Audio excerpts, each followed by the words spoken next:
Olá, espero que todos estejam bem. A gente vai dar continuidade hoje, então, aos nossos estudos. E hoje a gente vai iniciar um novo capítulo, a gente vai falar sobre o teatro de bonecos. Então, primeiro, para a gente parar um pouquinho para pensar como que é a origem, né? De onde surgiu essa ideia de fazer teatro com bonecos. Primeiro, na questão ali da pré-história, a gente acredita que o ser humano, já naquela época, já na pré-história, ele começa ali a ter o que seria o começo dessa questão do teatro de bonecos, quando ele começa a perceber as sombras que são projetadas na parede. Então, ali, tanto com relação à luz que entrava, ou com relação depois quando tem, né, a questão da descoberta do fogo, eles vão começar a perceber, né, e a se interessar em como acontece como essa questão da projeção da sombra na parede. E aí vão passar a se utilizar disso, dessas sombras, né, para fazer, criar histórias e fazer essas... tentar imitar, né, movimentos de animais e usando as mãos. Então, seria ali meio que as primeiras experimentações desse teatro de sombras, né? Que depois foi dando origem a outros tipos e dando origem também ao teatro com bonecos. Então, ali a questão do teatro dessa relação do ser humano ali da pré-história com as sombras, né? Projetadas na parede. Ele já tinha essa questão com as paredes das cavernas, que era onde eles faziam as pinturas, né, rupestres, que a gente já viu por aqui, e com essa relação com as sombras, eles começam a ter mais essa forma de se expressar e de experimentar, né, e de tentar fazer descobertas através dessa expressão, dessa forma que já era uma forma até de arte, uma forma de brincadeira ali, independente do ponto de noção o ser humano já tinha naquela época do que ele estava fazendo.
Claro que assim, esse foi só um exemplo, né, que eu achei na internet, que eu achei que seria interessante da gente ver, mas é algo ali que a gente pode perceber, né, como que isso foi evoluindo e como que algo que a gente tem até hoje como uma brincadeira de criança pode ser desenvolvido e elaborado e as pessoas podem usar, né, para criar coisas novas e criar ali, contar histórias de formas diferentes.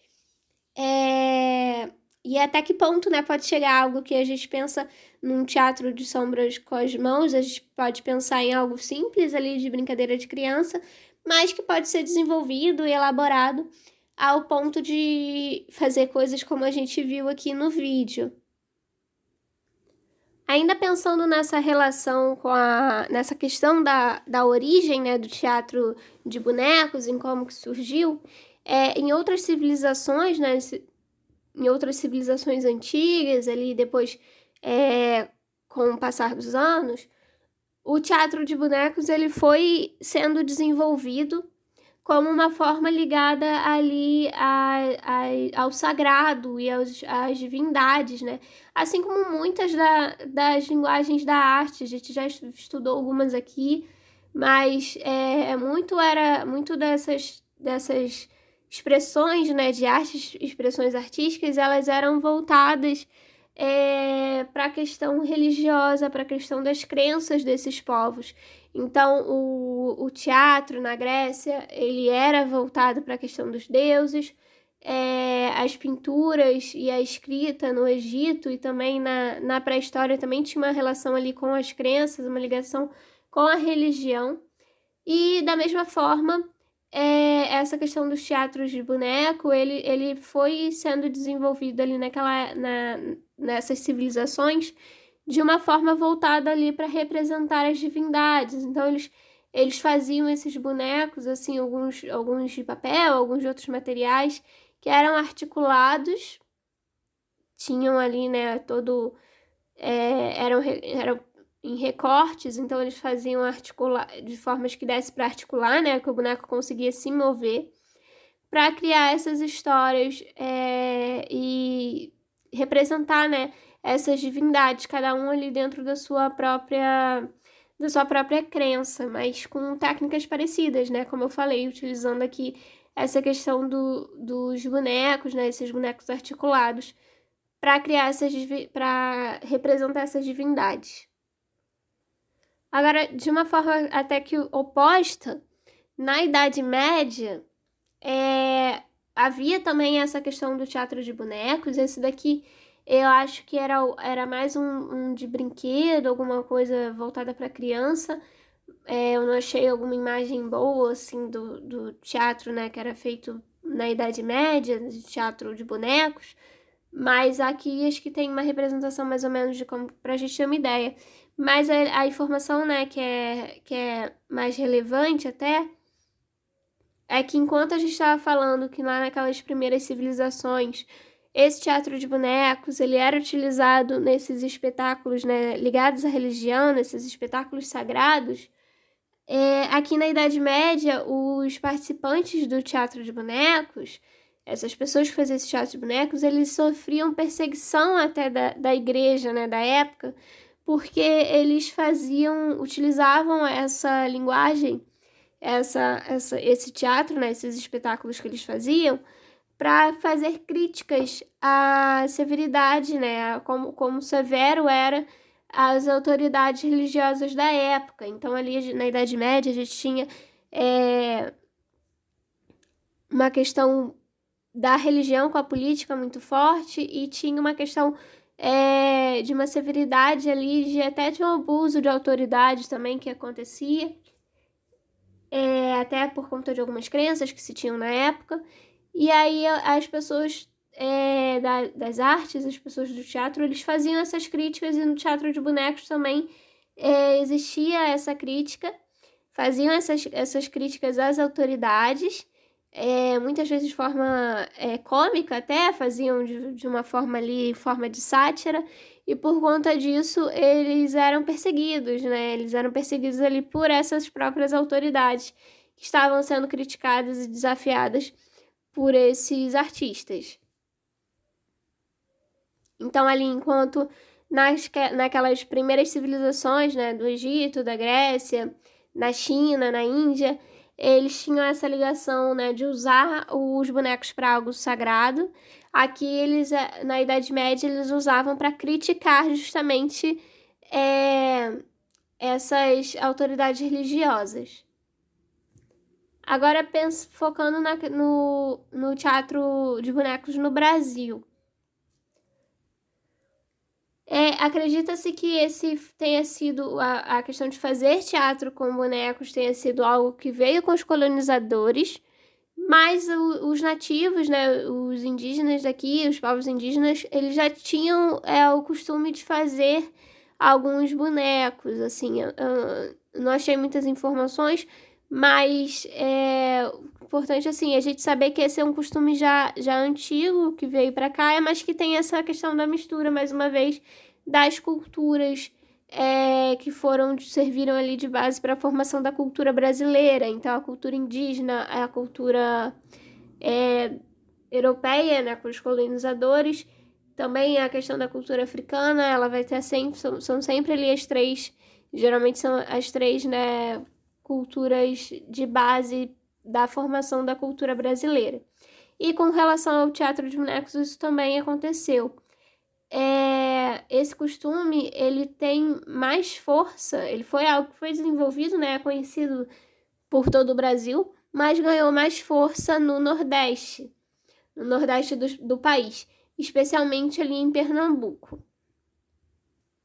A gente vai ter alguns tipos, né, de teatro de bonecos sendo feitos, e lá em Pernambuco a gente tem os mamulengos. Mamulengo seria, né, segundo essa é uma definição que tem no livro, que é uma definição de um dicionário, em que os mamulengos seria mais ou menos o que o que os franceses chamam de marionete, né, de fantoche.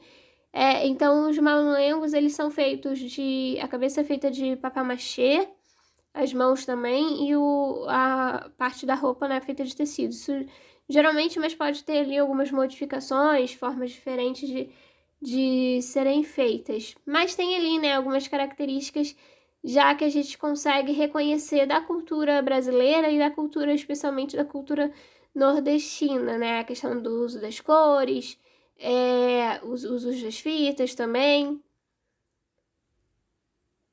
Os artesãos que fazem esses mamulengos são chamados de mamulengueiros, né? Um mamulengueiro importante é o mestre Ginu, que era conhecido como professor Tiridá. Tanto que tem também o Museu do Mamulengo também em Olinda, então é uma forma, né, de arte popular que é valorizada, que é muito importante, e tem um museu dedicado apenas a essa arte, né, essa questão do artesanato dos mamulengos. O Museu do Mamulengo em Olinda também é conhecido como Espaço Tiridá.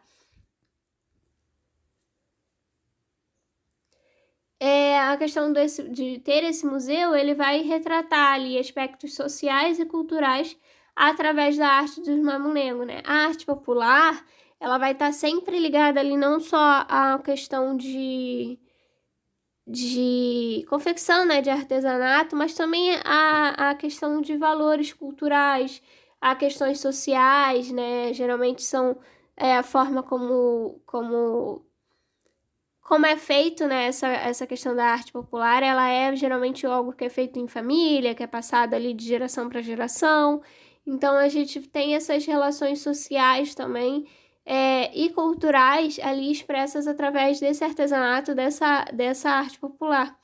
E ter isso no museu, né, eles organizam, né, o museu de uma forma para poder contar essas histórias e explicar, né, como que é feito, qual que é a importância dessa arte popular para a cultura nordestina, para a cultura brasileira como um todo ali, especialmente de Pernambuco. Agora, em Olinda também tem os bonecos gigantes de Olinda, que são muito famosos, muito conhecidos, né? Eles não chegam a ser utilizados ali em teatro para contar uma história, mas são importantes também, né? É uma forma tem personagens, então também faz parte ali de certa forma, tá contando uma história, mesmo que de uma forma diferente. E é uma manifestação cultural também, tem essa relação, é como se fosse ali um mamulengo, só que gigante. É uma das principais, né, marcas ali do Carnaval de Olinda, do Carnaval da região. E a gente vai ter, né, a forma como ele é feito e o que eles representam. Vai ter ali, podem ter celebridades sendo representadas, personagens de filmes, eu já vi Harry Potter, Jack Sparrow, e personalidades também importantes ali, vai ter, tipo, pessoas que são importantes para a cultura de Pernambuco, e também, ou celebridades também, mas também tem os bonecos que são tradicionais, que são personagens recorrentes. E que são feitos ali, foram criados especialmente pelos bonequeiros para participarem dessa festa, né? São personagens que fazem parte dos desfiles do Carnaval de Olinda. Alguns desses personagens, né, são o Homem da Meia-Noite, que foi ali, que é o primeiro, né, que é de 1932, e esse Homem da Meia-Noite, ele foi conhecido por ter sido carregado pelo mesmo senhor durante 57 anos, então ele já estava bem velhinho e ele continuava carregando, e é pesado, né? Ele tem mais de 3 metros de altura e pesa mais de 50 quilos, então é algo pesado, mas aquele senhorzinho, ele continuava carregando, né, aquele boneco participando da festa durante tanto tempo. Foi durante, segundo as informações aqui que eu encontrei, foi durante 57 anos. E aí depois foi criado também a Mulher do Meio-Dia, o Menino e a Menina da Tarde e o Filho do Homem da Meia-Noite. Então esses são alguns personagens aqui que são tradicionais, né, que são recorrentes na festa do Carnaval de Olinda, ali nesse desfile dos bonecos gigantes do Carnaval de Olinda.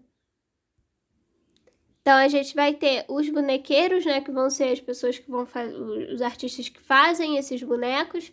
Um muito conhecido é o Silvio Botelho, que é artista plástico, né, um dos principais, né, bonequeiros ali da região. Os materiais que vão utilizar são o isopor, o papel, fibra de vidro e madeira e tecido, né, para fazer as roupas. E ele recebe encomendas, né? Eles são feitos muitas vezes por encomendas, geralmente ali para agremiações, né? Então, para grupos, né, que fazem parte desses desfiles, que participam desses desfiles, ou também para empresas, para alguma empresa que queira algum personagem específico, alguma coisa assim, para contratar ali, para fazer uma propaganda, talvez durante as festas ali do Carnaval de Olinda. Eu vou encerrar por aqui. Qualquer dúvida que vocês tiverem, vocês podem mandar para mim e a gente vai se falando. E a gente se vê então na próxima aula.